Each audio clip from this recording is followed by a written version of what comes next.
Okay student, आज 12th class के अपनी नई यूनिट और इम्पोर्टेंट यूनिट है इलेक्ट्रोकेमिस्ट्री और केमिकल काइनेटिक्स। फिजिकल केमिस्ट्री में दो ये मोस्ट इम्पोर्टेंट यूनिट है।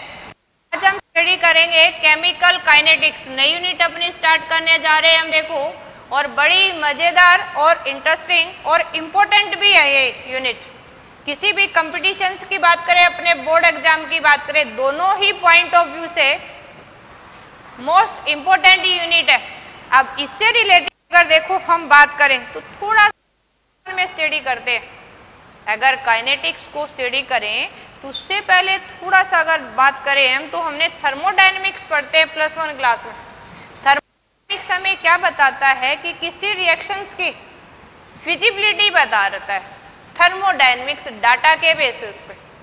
और थर्मोडायनेमिक्स डाटा के बेसिस पे देखें अगर हमने कुछ इलेक्ट्रोकेमिस्ट्री के अंदर भी पढ़ा था, डेल्टा जी देखते हैं हम, एनर्जी को देख के बता रहे हैं कि रिएक्शन फिजिबल है कि नहीं है। लेकिन ये उससे थोड़ा सा एक स्टेप आगे की बात करता है। हम अगर काइनेटिक्स की बात करें तो काइनेटिक्स हमें किसकी डेफिनेशन देता है? रेट की डेफिनेशन देता है। यानी मीनिंग ही क्या है? मूवमेंट है। काइनेटिक का मीनिंग ही क्या है?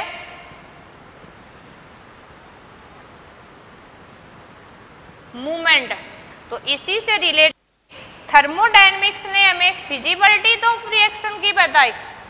देखो, अगर हम थर्मोडायनेमिक्स से रिलेटेड बात करें, थर्मोडायनेमिक्स मीन्स हीट्स, टेम्परेचर से रिलेटेड हमने फैक्टर वहां स्टडी किए थे। हम याद रखेंगे थर्मोडायनेमिक्स ने हमें क्या बताई? फिजिबिलिटी ऑफ रिएक्शंस बताई, या आप ये कहो कि स्पॉन्टेनिटी ऑफ रिएक्शंस डिफाइन की।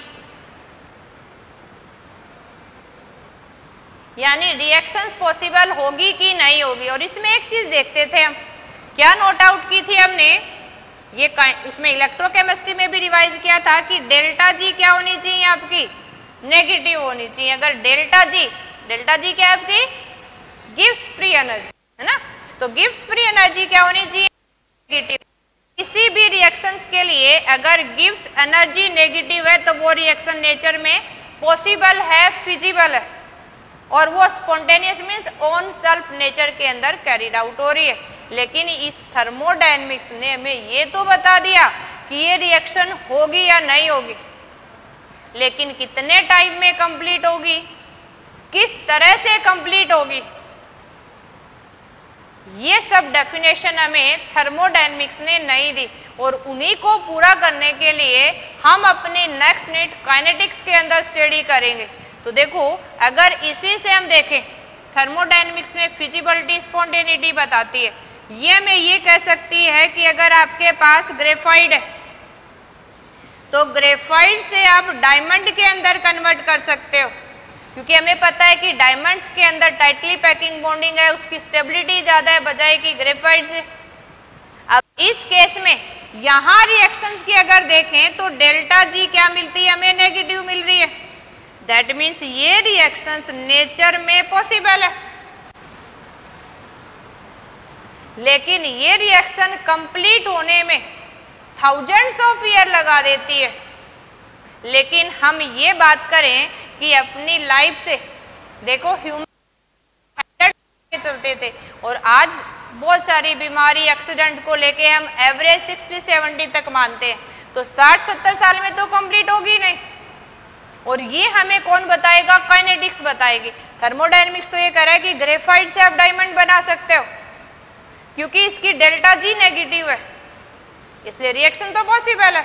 लेकिन काइनेटिक्स हमें ये बताएगी कि अपनी लाइफ में तो इसको पूरा नहीं कर सकते हम, क्योंकि हम तो 60-70 साल जीने वाले, और 60-70 साल में इसको पूरा नहीं हो सकती है। रिएक्शन तो पूरा होने में कई हजार साल लगाएगी। तो थर्मोडायनेमिक्स तो ये बताती है कि रिएक्शन पॉसिबल होगी या नहीं होगी, लेकिन काइनेटिक्स हमें ये बताएगी कि कितने टाइम पीरियड में किस तरह से कौन सी मैकेनिज्म्स को फॉलो करके रिएक्शंस फॉलो होगी और आपकी कंप्लीट होगी। तो ये तो थर्मोडायनेमिक्स ने जो हमें फिजिबिलिटी, स्पॉन्टेनिटी ऑफ रिएक्शन बताई, लेकिन अगर हम बात करें काइनेटिक्स की, तो अगर हम ये कहें कि केमिकल काइनेटिक्स क्या है, केमिकल्स मीन जितने भी केमिकल्स मेटल्स हम सब्सटेंस यूज करते हैं और उसकी हमने काइनेटिक्स स्टडी करनी, यानी किस रेट से वो मूवमेंट मीन्स न्यू सब्सटेंस में चेंज हो रहे हैं, तो केमिकल काइनेटिक्स हमें क्या बताएगी, देखो रेट ऑफ रिएक्शंस बताएगी हमें कि रिएक्शंस कौन सी रेट से कंप्लीट हो रही है। नेक्स्ट वन हम यहाँ स्टडी करेंगे रेट के साथ फैक्टर अफेक्टिंग, कि कौन कौन से ऐसे फैक्टर हैं जो रेट ऑफ रिएक्शंस को अफेक्ट करेंगे, उसको और फास्ट कर सकते हैं। और थर्ड वन हम यहाँ पढ़ेंगे मैकेनिज्म ऑफ रिएक्शंस, कि किस प्रोसेस से रिएक्शंस कंप्लीट हो रही है। तो हमने यहाँ rate of reaction, factor affecting rate of reaction and mechanism of reaction, 3 factor study करने हैं। तो अब आपसे इजीली पूछ ले कि व्हाट इज केमिकल काइनेटिक्स, तो केमिकल काइनेटिक्स को हम क्या डिफाइन कर सकते हैं कि chemical kinetics branch of chemistry है, इसके अंदर हम rate of reaction, factor affecting rate of reaction and mechanism of reaction study करते हैं। तो आप इजीली डिफाइन कर सकते हैं कि केमिकल काइनेटिक्स क्या है, it is branch of chemistry in which we study about, किसके बारे में स्टडी करेंगे, rate of reaction, factor affecting rate of reaction, और थर्ड वन क्या स्टडी करने जा रहे हैं हम, मैकेनिज्म।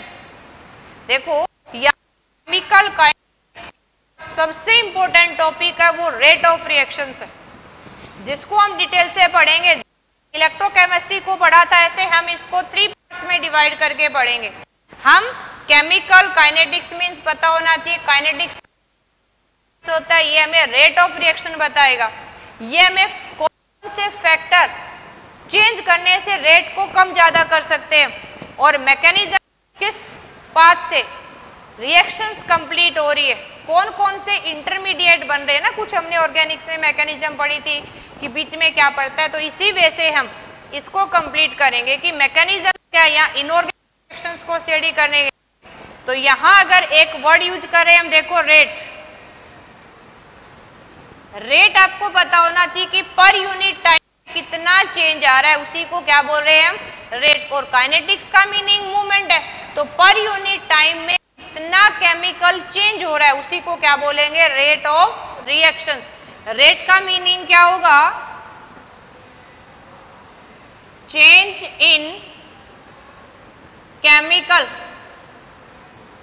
पर यूनिट टाइम, है ना। जैसे किसी भी गाड़ी की या किसी भी मूविंग ऑब्जेक्ट की हम स्पीड निकालते हैं तो कितनी डिस्टेंस पर यूनिट टाइम में चेंज की उसने, है ना। वेलोसिटी अगर पर्टिकुलर डिस्टेंस में, तो वेलोसिटी स्पीड हम किसी ऑब्जेक्ट के लिए निकालते हैं तो distance time.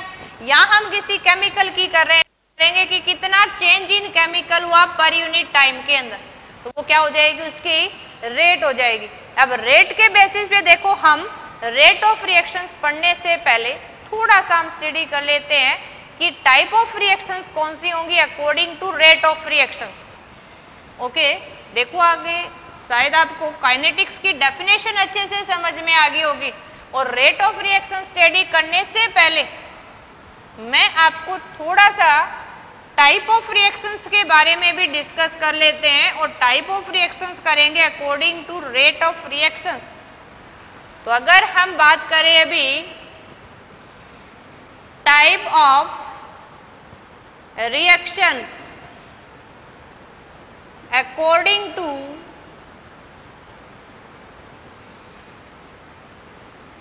Rate of reactions, देखो रिएक्शंस की रेट क्या है। अब टाइप ऑफ रिएक्शंस पढ़ेंगे रेट ऑफ रिएक्शंस के बेसिस पे, किस रेट से वो कंप्लीट हो रहे हैं। तो देखो रेट देखें हम यानी स्पीड, तो अपनी 3 तरह की रिएक्शन हो सकती है। एक तो ऐसी रिएक्शन जो बहुत फास्टली हो रही है, आपको पता ही नहीं चला कब कंप्लीट होगी, यानी with in fraction of time, सेकंडों में कंप्लीट हो जाती है। जैसे दो सब्सटेंस को मिलाया नया सब्सटेंस बन गया। तो ऐसी वेरी फास्ट रिएक्शन होती है। यहाँ हम 3 टाइप्स ऑफ रिएक्शन स्टडी कर रहे, और इनमें से फर्स्ट वन क्या हो जाएंगी, वेरी फास्ट रिएक्शन। अब वेरी फास्ट रिएक्शन किसको बोलोगे, with in fraction of time, सेकंडों में कंप्लीट हो जाती है। और ऐसी रिएक्शंस कौन सी होंगी, आपकी आयनिक रिएक्शंस होंगी, जिसमें ऑलरेडी आयन पहले से ही प्रेजेंट है। और आयन पहले से प्रेजेंट होगा तो वो इजीली क्या दे देंगे हमें, प्रोडक्ट, है ना। ये सब मैकेनिज्म्स में हम स्टडी करेंगे। यहाँ आपने याद रखना है कि अगर वेरी फास्ट रिएक्शन करें तो ऐसी रिएक्शंस तो विद इन फ्रैक्शन कंप्लीट हो जाती है। और वेरी फास्ट रिएक्शंस के अंदर कौन सी आ जाएंगी अपनी, जो आयनिक रिएक्शंस है, या हम ये कहें न्यूट्रलाइजेशन रिएक्शंस की बात करें, जो विद इन टाइम के मिनट के अंदर कंप्लीट हो जाती है, जो वेरी फास्ट होंगी। आपने जैसे ही केमिकल्स को मिलाया, जैसे आप ये कहें कि आपके पास सिल्वर नाइट्रेट सॉल्यूशन था, एक साल्ट है जो कैटायन एनायन की फॉर्म में मिल रहा है।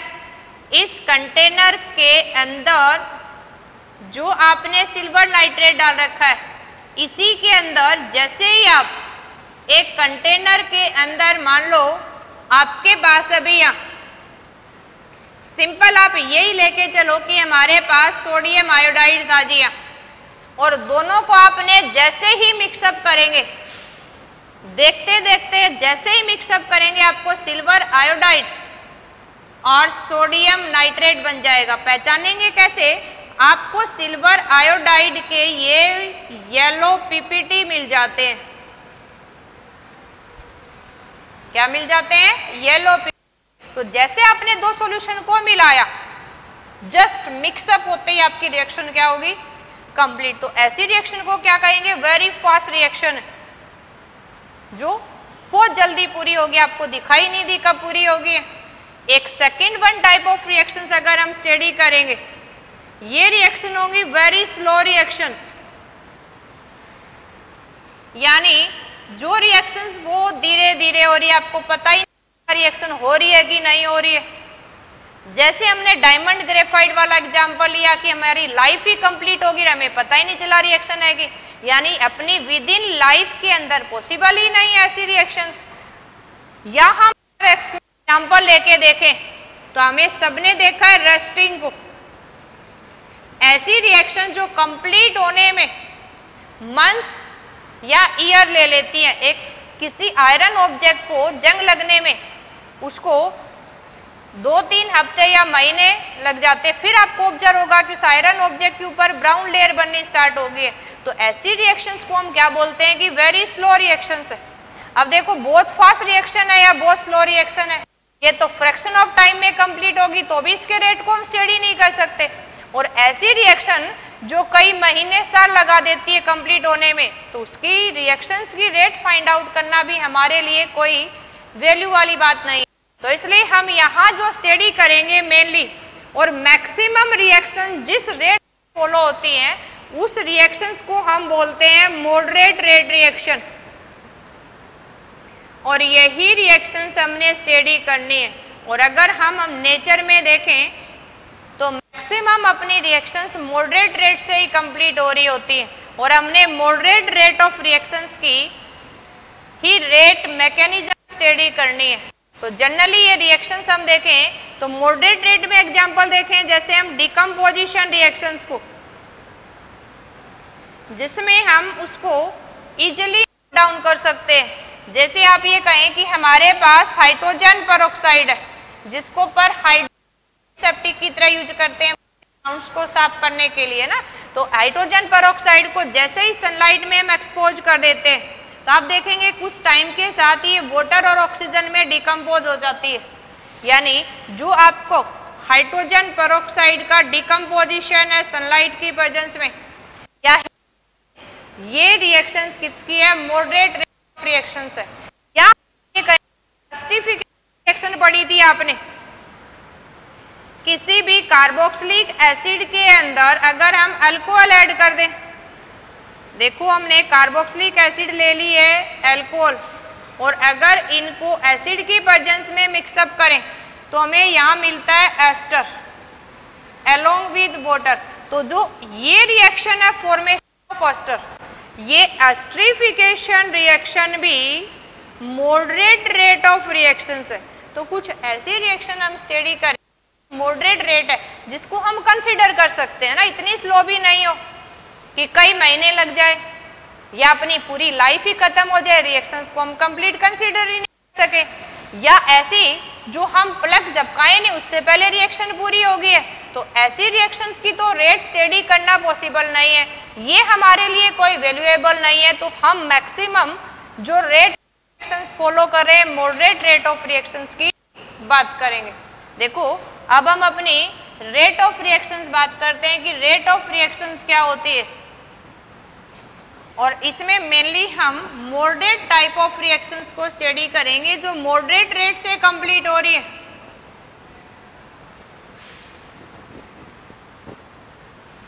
इसी में हम एक वर्ड यूज करें, देखो रिएक्शंस।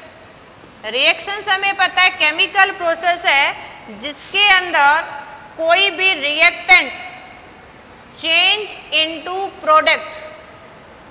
अब थोड़ा सा रिवाइज करें, बाकी मुझे पता है आप सबको पता है रिएक्टेंट क्या होता है, जो भी रॉ मटेरियल्स हम लेंगे जिससे अपने सब्सटेंस बनाना है, और जो न्यू सब्सटेंस बनेगा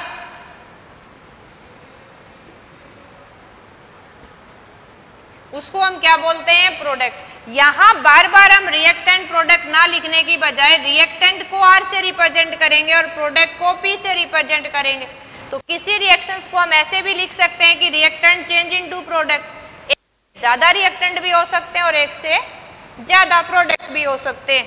अब अगर हम बात करें, देखो रेट की बात करें, अगर रेट ऑफ रिएक्शन हम बात करें तो रेट का मीनिंग है पर यूनिट टाइम में कितनी रिएक्शंस की मूवमेंट यानी केमिकल का फॉर्मेशन हो रहा है, कितना रिएक्टेंट प्रोडक्ट में चेंज हो गया है, यानी रेट ऑफ रिएक्शंस को क्या बोल सकते हैं हम, अमाउंट ऑफ रिएक्टेंट, और आप प्रोडक्ट भी बोल सकते हो। ये कहें कि amount of reactant change in product या अमाउंट ऑफ प्रोडक्ट फॉर्म, तो रेट ऑफ रिएक्शन क्या होगी, अमाउंट ऑफ रिएक्टेंट या प्रोडक्ट। रिएक्टेंट होगा तो क्या बोलेंगे, कंज्यूम्ड, और प्रोडक्ट होगा तो क्या बोलेंगे, फॉर्म्ड।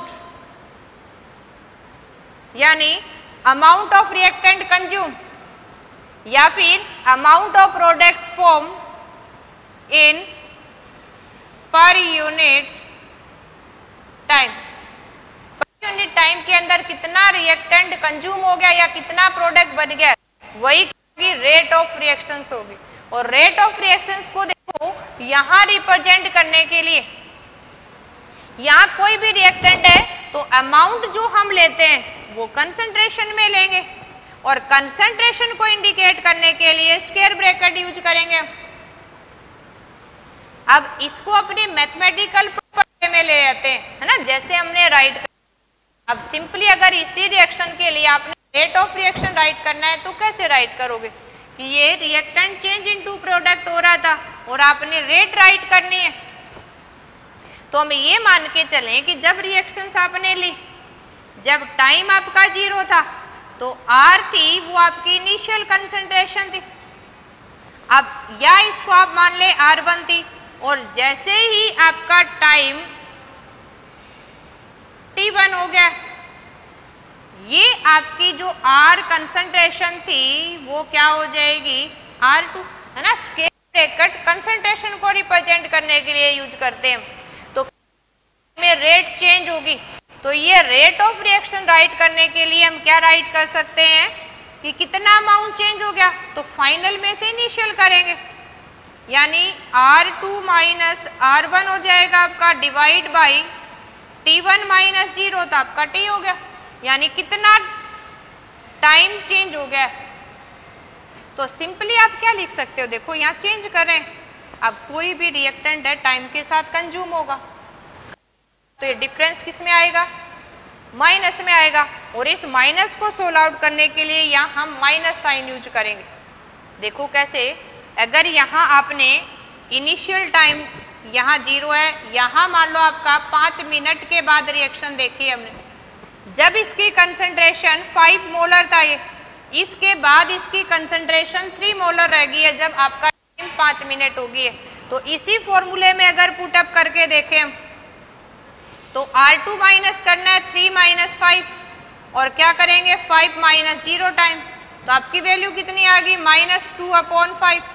अब किसी भी रिएक्शंस की रेट का मतलब क्या रखेंगे माइंड में, स्पीड माइनस में हो ही नहीं सकती। या तो किसी स्पीड से कोई ऑब्जेक्ट मूव करेगा, कोई केमिकल प्रोडक्ट बनाएगा, या चेंज होगा ही नहीं। इस नेगेटिव साइन को पॉजिटिव करने के लिए, डिक्रीज इन कंसंट्रेशन को रिप्रेजेंट करने के लिए हम हमेशा नेगेटिव करेंगे। तो ये जो नेगेटिव आपका है, नेगेटिव मिलके क्या हो जाएगा, पॉजिटिव 2/5 आ जाएगा अपना। तो इसमें यहाँ हमने नेगेटिव साइन यूज करना है अपनी कन्वेंशन के लिए, क्योंकि कोई भी रेट नेगेटिव में तो हो ही नहीं सकती, इसलिए डिक्रीज को रिप्रेजेंट कर रहा है नेगेटिव साइन, और मैथमेटिकली नेगेटिव क्या हो जाएगा, पॉजिटिव हो जाएगा। तो इसी केस में देखो, अगर हम राइट करके देखें, ये रिएक्टेंट के लिए भी राइट कर सकते हैं हम, प्रोडक्ट के लिए भी, और किसी भी रिएक्शंस की अगर रेट राइट कर रहे हो तो वहां रिएक्टेंट एक भी हो सकते हैं। लेट हम रिएक्शन कंसीडर कर लेते हैं A + B, और किस में चेंज हो रहा है, C + D के अंदर, और यहाँ हमने इसकी rate of reaction find out करनी है। तो आप याद रखोगे, देखो टाइम के साथ प्रोडक्ट तो बनता जाएगा, रिएक्टेंट कंज्यूम होता जाएगा। तो इस केस में अगर हमने रेट ऑफ रिएक्शन राइट करनी है,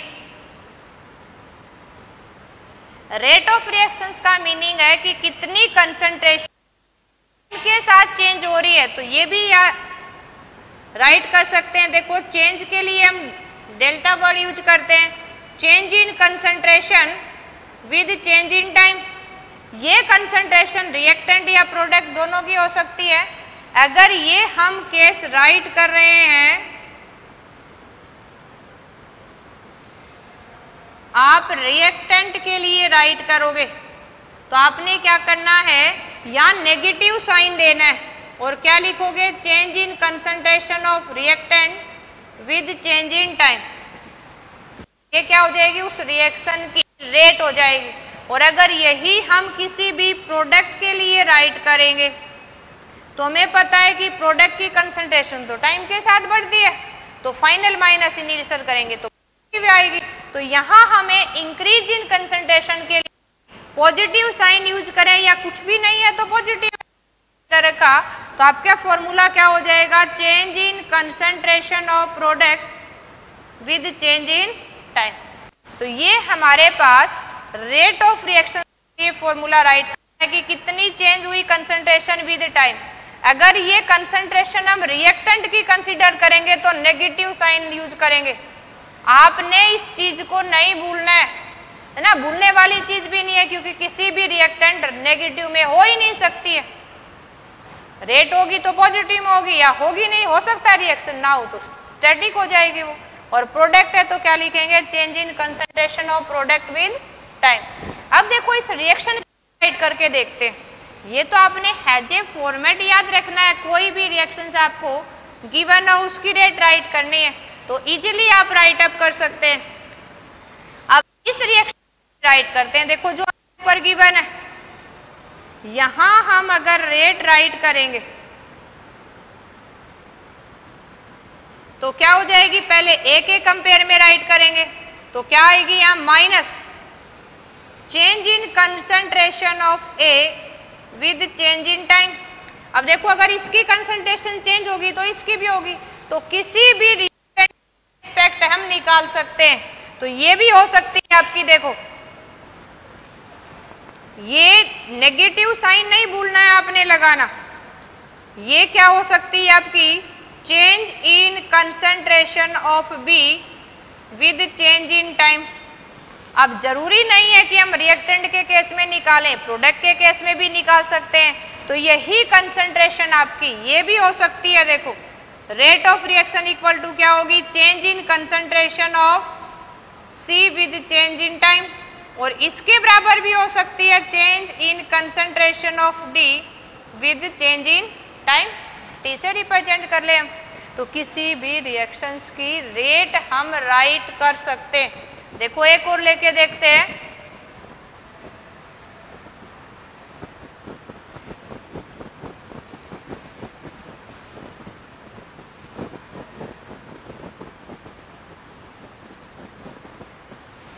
अगर यही आपको देखो ये दे दे किसी फॉर्म में, हम ये करें कि ए चेंज इन रिएक्ट कर रही है बी के साथ और आपको दे रही है ये, कोई भी कंसीडर कर सकते हैं, मान लो x और y प्रोडक्ट दे रही है, तो कोई इंटीजर भी हो सकता है आपका, कोई इंटीजर है, आपने रेट राइट करना है। तो रेट ऑफ रिएक्शन राइट करने के लिए आगे जो इंटीजर है वो 1/b में लेना है, क्योंकि हमने जैसे डेफिनेशन में लिखा था, जब भी हमने रेट फाइंड आउट करनी हो रिएक्शंस की तो क्या लिखते हैं, change in concentration per unit time. तो हम यूनिट कंसंट्रेशन यूनिट टाइम की बात कर रहे हैं, तो उसको यूनिट ही बनाने के लिए आगे जो भी इसको 1/b में ले लेंगे। तो आपकी यहाँ रेट फाइंड आउट करनी है, तो देखो एरो से पीछे वाले ये क्या है, आपके दोनों रिएक्टेंट, रिएक्टेंट की रेट राइट करने से पहले क्या लगाएंगे, नेगेटिव साइन, और ये क्या हो जाएगी, अभी देखो चेंज इन कंसंट्रेशन ऑफ ए थी डिवाइड बाय आपका क्या था, टाइम। अब इस केस में ये ध्यान रखना है, देखो नेगेटिव साइन तो लगाना ही हमने, चेंज के लिए हमने यहाँ डेल भी लगाना है टाइम के लिए, लेकिन आगे जो इंटीजर है ए है तो इसको 1/a करके राइट करेंगे, क्योंकि हम अब इसी केस में अगर b की राइट करनी है तो क्या हो जाएगी, रिएक्टेंट है तो यहाँ भी नेगेटिव साइन, आगे वाला जो कोफिशिएंट है उसको 1/b में लिखेंगे। अब ये क्या हो जाएगा, change in concentration of b divided by change in time. Same अगर हमने प्रोडक्ट के लिए निकालना है तो सिर्फ यहाँ अपने प्लस साइन यूज करना है, क्या हो जाएगा आपका, आगे का कोफिशिएंट है 1/x इनटू क्या हो जाएगा, change in concentration of x with change in time.